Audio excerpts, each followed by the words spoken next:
तुम्हाला माहितीये का डॉक्टरांकडे न जाताही तुमची तब्येत ठणठणीत बरी होऊ शकते. कशी?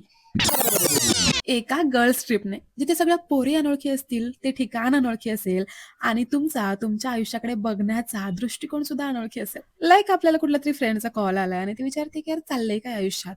आपण त्याच सुरामध्ये, "हां, ठीक आहे. चाललंय. मस्त चाललंय. छान चाललंय."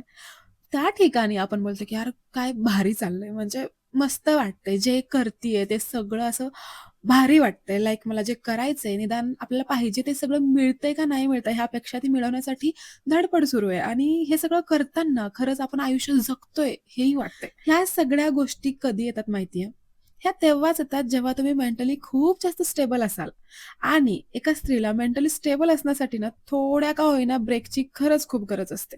रोज-रोज तिचं तेच रुटीन हे बेकार थकवणारं असतं आणि खरं सांगायचं तर ती ही गोष्ट घरातल्या कुणालाही समजावून नाही सांगू शकत.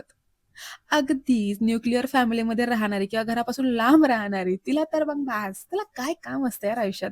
मस्त मजा तर करतीयेस. दिवसभर काय आरामच तर असतो तुला आणि इकडे लिटरली तिला 2 मिनिट सुद्धा स्वतःसाठी मिळत नाहीत. तरीही हे सगळं ऐकून घ्यावं लागतं.